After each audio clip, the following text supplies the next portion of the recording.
Oronde, Gadsden, and Marlowe Wax are likely to make the All-ACC team this season. Who else could join them?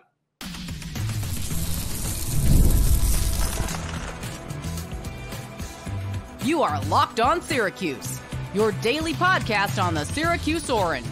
Part of the Locked On Podcast Network, your team every day.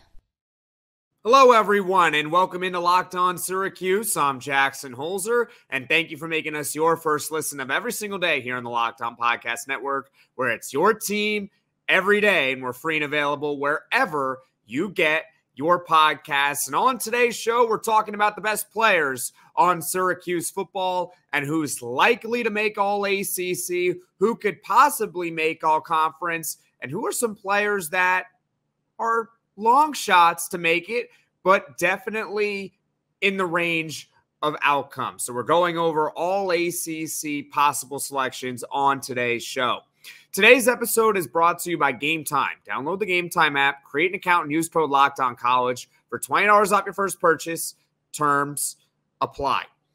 Let's start off with the two players that are most likely going to make All-ACC team. And before we get to those two players, for the purposes of this exercise, for this episode, so to speak, I'm only going to count players to make first team, second team, or third team All-ACC. I'm not going to count honorable mention just because a lot of players will make honorable mention, and therefore it kind of inflates it. So for the purposes of this exercise, just players who I think could make first team, second team, and third team All-ACC.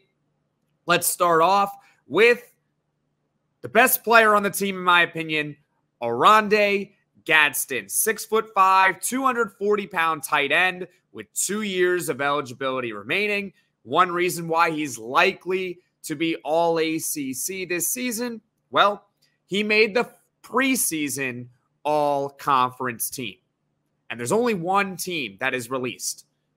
He made it. He was the only tight end that made it. And by the way, he was first team All-ACC in 2022. So a couple years ago, he was one of, if not the best tight end in the conference. If you recall, he set a Syracuse football tight end record with 969 receiving yards. So he had a crazy breakout big year a couple years ago. But then last season, he was preseason All-ACC. I believe he was also preseason All-American. But unfortunately, after a solid start to the year in week 1, he gets hurt very early in week 2 against Western Michigan on that slant route and then misses the rest of the season. So he only played a total of about 5 quarters. That's it. So Gadsden, of course, did not make All-Conference last year, but that was because of injury. Assuming that he stays healthy for next season, knock on wood, we hope that he stays healthy. I find it very, very unlikely that he doesn't make either first, second, or third team All-ACC. In my opinion, he is the best tight end in the conference, and he's one of the best tight ends in the country. He's one of those players that could pretty much, if he wanted to, could have transferred anywhere he wanted. But he decided to stay at Syracuse, and we're very, very happy about that. But he could pretty much go anywhere and start anywhere in the country. I wouldn't be surprised if he made an All-American team for this season. So at minimum, he's going to make All-ACC if he stays healthy. That's the big if, but if that's the big if, then you can live with that, all right? It's not a question with ability, a question of competition he's going to have to face. Can he stay healthy? Because he wasn't healthy last year. Moving on to Marlowe Wax. He is a 6'1" linebacker, 240 pounds in his last year of eligibility, by the way. He was also on the preseason All-ACC team. So if you notice, I put Oronde Gadsden and I put Marlowe Wax as most likely to make it, in part because they're on the preseason team. They were the only two that made the preseason team. So they're most likely going to make it if they have strong regular seasons. In 2023, he was second team All-Conference, and he was also an honorable mention in 2022. So Marlowe Wax is someone that has steadily been rising in his development. He's just gotten better every single year, and I wouldn't be surprised if he even makes the first team All-ACC, considering he's on the preseason squad, right? So it shouldn't be that much of a shock. Last year, he had 110 tackles, which was third in the conference, and there's no reason to believe that he can't replicate it for this upcoming season. He also had 4 sacks, which is pretty good for an inside linebacker, and also 11.5 tackles for loss, which was inside the top 15 in the conference for last season. So Marlowe Wax is another player that, barring injury, of course, again, it's just you want these players to stay healthy, and there's no reason to believe that he won't. He's going to make it. He's going to make it. He's one of the best linebackers in the conference. You can actually make the argument that he's top 2, top 3. I think there's a guy on Clemson. I think his name is Barrett Carter, who is probably the best linebacker in the conference. But outside of him, you could say that Marlowe Wax is easily 2nd or 3rd. So I think it's very, very, very likely that Marlowe Wax makes All-ACC for next season once again. But it's just those 2. Those are the 2 most likely players, Oronde Gadsden and Marlowe Wax. And I recognize that there are other players that could definitely make it for next season. And so before I get to it, leave a comment below who you think is likely to be all conference next year. Once again, the exercise is only for first team, second team, or third team all conference. We're not going to count honorable mentions, just first team, second team, or third team. But if I had to put odds on Oronde Gadsden and Marlowe Wax being all conference, I would say both of them have north of a 90% chance. And that might be understating it. It might be closer to 95 to 99%. There's always that sliver that, they might not, but I think both are, it's fairly certain that they will make All-ACC for next season. So now I've already hinted at it, but who are some other players who can make All-ACC for this upcoming season? We're going to discuss that next. It's one thing to watch baseball on TV. That at times can get pretty boring, but going to a game in person is an awesome experience, and I'm looking forward to watching the Mets for the rest of the summer. I'm actually going to the game tonight against the Oakland A's, and hopefully they can snap the losing skid. The way I'll watch them in person and the way that I'm watching them in person tonight is by using Gametime. Gametime is an authorized ticket marketplace of Major League Baseball, which makes getting tickets faster and easier. Prices on the Gametime app actually go down the closer it gets to the first pitch, with killer last-minute deals, all-in prices, views from your seat, and their lowest price guarantee. Gametime takes the guesswork out of buying MLB tickets. All you have to do is go to Gametime and search the team you want to see of your choosing. It can be MLB or any league for that matter, and ticket options will appear right away. My favorite part is the all-in pricing feature. Toggling this feature shows the total upfront with no surprise fees at checkout. Take the guesswork out of buying MLB tickets with Gametime. Download the Gametime app, create an account, and use code LOCKEDONCollege for $20 off your first purchase. Terms apply. Again, create an account and redeem code LOCKEDONCollege, LOCKEDONCOLLEGE for $20 off. Download Gametime today. Last-minute tickets, lowest price, guaranteed.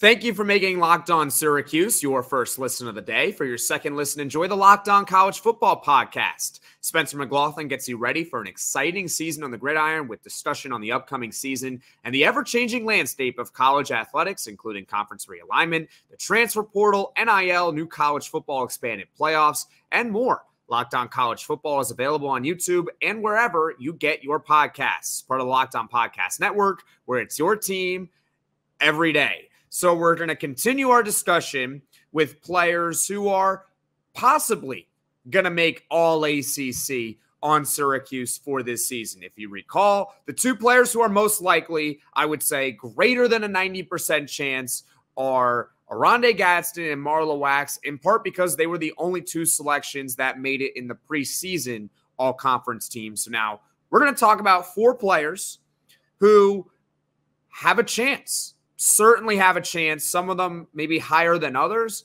but definitely have a chance to be all conference for this upcoming season.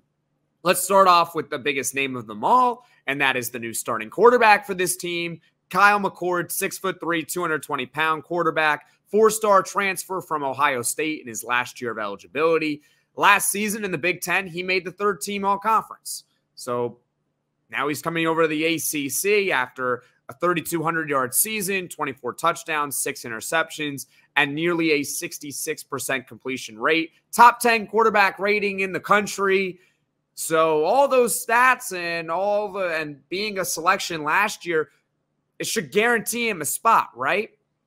Well, listen, if you've been following this podcast long enough, you know my thoughts on Kyle McCord. I really like Kyle McCord, and I certainly think he has the potential to be an all-conference quarterback for this upcoming season, which would mean he has to be a top 3 quarterback in the ACC to make one of the 3 teams, because they're only going to take 1 quarterback per team. So he's got to be top 3. The reason why he's in this category is not really because of his ability. It's because he's got stiff competition, and there's only 3 spots available. Cam Ward at Miami was the preseason All-ACC selection, so you got to figure he's going to take one of the 3 spots. Again, these aren't guarantees, but he's likely to take it, right? You got Haynes King at Georgia Tech, who had a really strong year last year, and he nearly made the all-conference team, except, well, Jordan Travis and Drake May existed, so they took up 2 of the 3 spots. There's also Kyron Drones at Virginia Tech, DJ Uyunglele at FSU. Does maybe Cade Klubnik take a step at Clemson? The point being is that can Kyle McCord fight his way onto an all-conference selection? Absolutely. I'm not saying that he can't. I'm just saying, is he as likely as Oronde Gadsden or Marlowe Wax to make All-ACC? And the answer is no. I think he will. I think he's going to sneak into that top 3 after a really strong year, but not as likely as Oronde Gadsden or Marlowe Wax to do it. So that's for Kyle McCord. It's possible, for sure. Next up, let's talk about Fadil Diggs, 6'5", 260-pound defensive end, a 4-star transfer from Texas A&M, top 60 overall transfer in the class of 2024. And in my opinion, he's the second best player on the team, even ahead of Marlowe Wax. But the reason why I say possible All-ACC is, well, in part, he was not a selection for the preseason team. And number 2, at Texas A&M last year, he had 4 sacks, which is obviously good. Like, we'll take 4 sacks. He also had 11 tackles for loss, which was second on the team. When you don't have gaudy sack numbers as a defensive end, it's tough to make these all-conference teams. It's not necessarily the ability of a player, but a sack is one of those flashy stats for a defensive lineman, where if you have a lot of them, you're going to make all-conference. So Fadil Diggs does the same thing he did at Texas A&M at Syracuse for this upcoming year. Will that be enough to make him an all-conference selection? That is the question. I would say maybe, because he's a great player, but the 4 sacks at defensive end, I think, will weigh him down when compared to his other competition that he's going to face to make an all-conference team. And for him, he's got to be one of the 6 best defensive ends in the conference this upcoming season to make it. Again, it's possible, but not as likely as the front runners, Marlowe Wax and Oronde Gadsden. Next up, we got Justin Barron, 6'4", 225-pound safety with just this year of eligibility left. He was an honorable mention selection last year. He made 90 tackles and 1 interception. And oh, by the way, he played, I believe, more than half the season with a broken hand. So take that for what it's worth. Barron is in this category because I think he needs to take a jump from what he did last season in order to make it. He's considered a safety. I believe each all-conference team will take 2 safeties, so that's 6 total.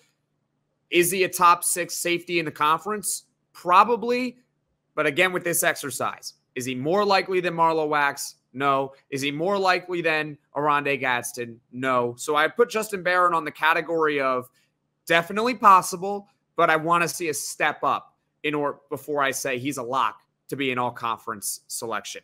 And finally, this might be the biggest shocker of them all. And if you've been listening and paying attention, thank you very much. LeQuint Allen. LeQuint Allen, is he an All-ACC player for this upcoming season? Well, last year, he was second-team all-conference. Okay, he was second-team all-conference with over 1,000 rushing yards, 9 touchdowns, 38 total catches for over 200 yards, and another receiving touchdown as well. So he had a really good year. Really, really strong year in his first year starting for Syracuse full-time. With LeQuint Allen, it's very, very similar to Kyle McCord in terms of why I wouldn't say he is likely to be All-ACC. The competition at the running back spot in the conference is tough. Now, I do think LeQuint Allen is a top 6 running back in the conference, but there is a possibility that he's an honorable mention, that he's in the 7th slot because there's strong competition. Oronde Hampton at UNC is one of the best running backs in the country, if not the best running back in the country. He was first-team all-conference last year. He's honestly an All-American caliber player. Oronde Hampton at UNC. Jaden Ott at California was the other selection for preseason All-ACC. He's at Cal. Obviously, Cal is new to the conference, but that's 2 running backs right there that are projected to be better than LeQuint Allen for this upcoming season. So now he has to be in the 4, one of the next 4 players.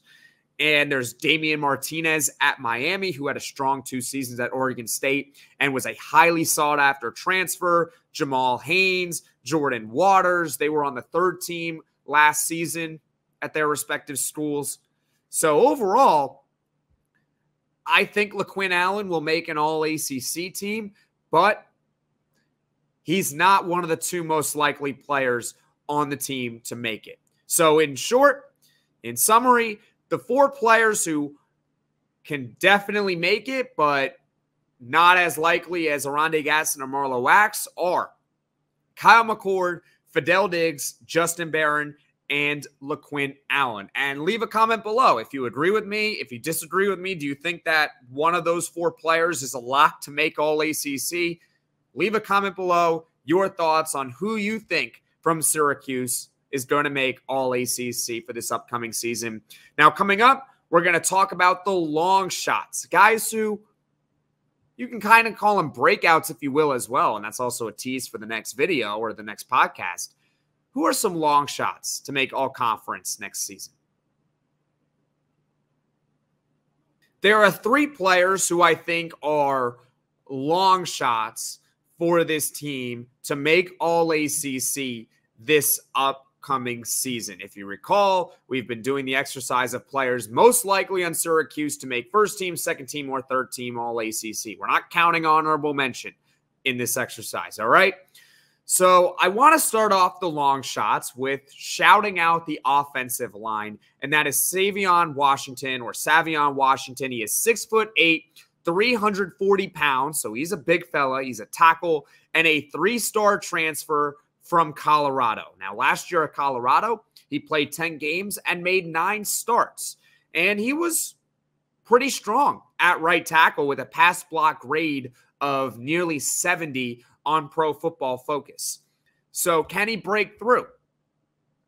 It's a long shot, but hey, he's a big fella. If he has a really, really strong season, can he make all conference as one of the best 6 tackles in the country?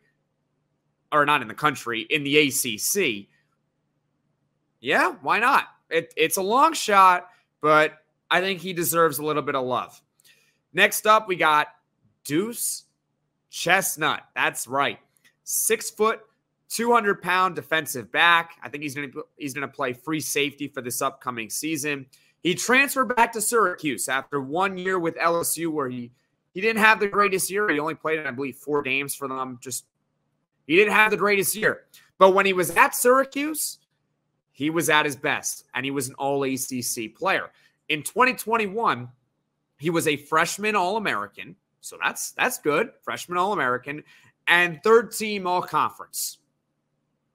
Hey, he made it. He was good in 2021. And then in 2022, he follows up his strong freshman year with maybe he didn't take the step that we wanted to see in his development, but he was still an honorable mention in 2022. So the main question for Duce Chestnut and why I would consider him a long shot, possible candidate for All-ACC is, can he replicate the form that he had at Syracuse? Is it still there? Is the ability still there for Duce Chestnut? That is the question that I have with him. He's not necessarily a breakout candidate because we've seen him play at a high level. It's, can he get back to that form? That's my question with Duce Chestnut. Now, number 3, this is also a potential breakout for the upcoming season. Zeed Haynes, 6'1", 170-pound receiver. He was a 3-star transfer from Georgia, but before that, he was a former 4-star prospect for the Bulldogs. And I believe he was in the class of 2023. So last season, he only had 1 catch, but he redshirted at Georgia. And, well, redshirting at Georgia is not a big deal. It's Georgia. Those are the best players in the country. Even their 5-star recruits won't necessarily play in their true freshman seasons. So Zeed Haynes, last year, he redshirted at Georgia before transferring to Syracuse, obviously. In the spring game, we really saw his ability to be a burner down the field. He had 6 catches for 74 yards and that 38-yard touchdown from Kyle McCord. He's definitely a long shot because the potential is there, but he only has 1 catch, right? In his entire career, he has 1 catch. And his career is 1 year, and he redshirted. I'm not being down on Zeed Haynes. In fact, I'm actually paying him a compliment that I think the potential is there for him to be an All-ACC receiver.